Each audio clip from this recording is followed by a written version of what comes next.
Assassin's Creed Shadows gets a trailer, and Shinji may have to get in the robot again.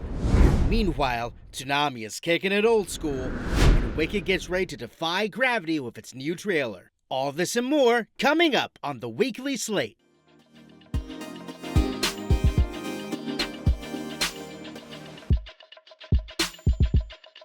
Roger Corman, the independent producer known as the King of B-movies, passed away at the age of 98 on May 9th. Born on April 5, 1926, Corman began his career as an engineer, but it only lasted a few days before he realized what a mistake it was. He got a job as a messenger for 20th Century Fox and worked his way up to a story reader before leaving Fox and going indie. Corman's first film was Monster from the Ocean Floor in 1954, produced by his own company, Palo Alto, and distributed by Robert L. Lippert. It was enough of a success for him to produce another film, 1955's The Fast and the Furious. Corman founded New World Pictures in 1970, and it immediately became successful with films such as Angels Die Hard, Bury Me an Angel, and Angels as Hard as They Come. He even gave director Ron Howard his big break when Howard was 23 on Grand Theft Auto. He was a pioneer in film and will be missed.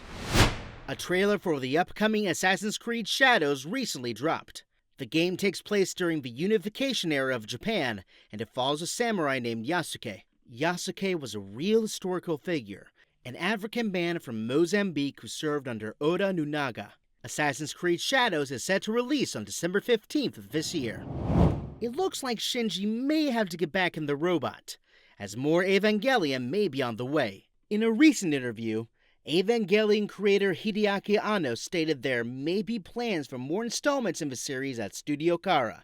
However, he also acknowledged that someone else may be at the helm, which makes sense given how Thrice Upon a Time is meant as the definitive end of the series, and thus Anno's involvement in the franchise. There are plenty of possibilities for new Evangelion, such as covering the 14-year time skip between the second and third rebuilds, which we got a glimpse of in Evangelion 3.0, adapting the light novels by Ikuto Yamashita, the manga by Yoshiyuki Sadamoto, or even the Girlfriend of Steel video game. There are plenty of ways we get more Evangelion, so get in the robot, Shinji!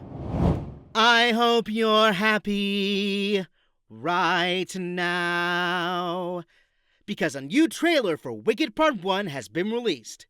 This 3.5-minute trailer features plenty of looks of the film, including life at Shiz, Elphaba's abilities, Jeff Goldblum as the Wizard, and Elphaba's eventual rise to the Wicked Witch of the West. It also features snippets of the songs Popular, sung by Ariana Grande as Glinda, and Defying Gravity, sung by Cynthia Erivo as Elphaba. Sequences in the trailer are also underscored by instrumental snippets of Defying Gravity. This Thanksgiving, look to the western sky as Wicked Part 1 flies into theaters on November 27th, with Part 2 coming on November 26th of next year. Starting Friday, May 31st, Adult Swim is building you a better, yet familiar cartoon show. We call it Toonami Rewind. Toonami Rewind is a spin-off of the current Toonami block, and it is the first time the block has had an additional concurrent incarnation in 21 years, with the last one being Toonami Super Saturdays. Here's the lineup. At 5, Sailor Moon and the Sailor Scouts start us off with a bang for the first time in over 20 years, this time with the Viz Media dub. Dragon Ball Z Kai cranks it up a notch at 5:30, and Naruto comes in with the Sealing Jutsu at 6:30. The block will feature Tom 6, Sarah, and the current Absolution, just like the regular Saturday block. However, it will also feature classic beats from the initial incarnation of a block and older-style HD packaging created for its 20th anniversary in 2017. Toonami Rewind premieres May 31st on Adult Swim. Lastly, another video game-based show is heading to Amazon Prime.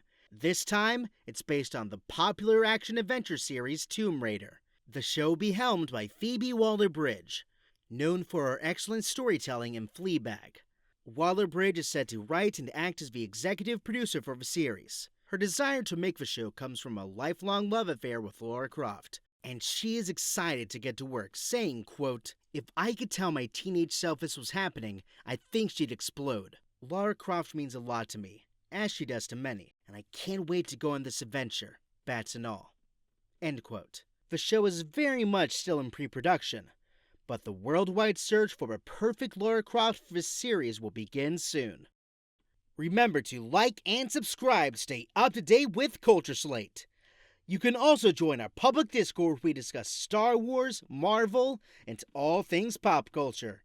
This is Connor. Thank you for watching.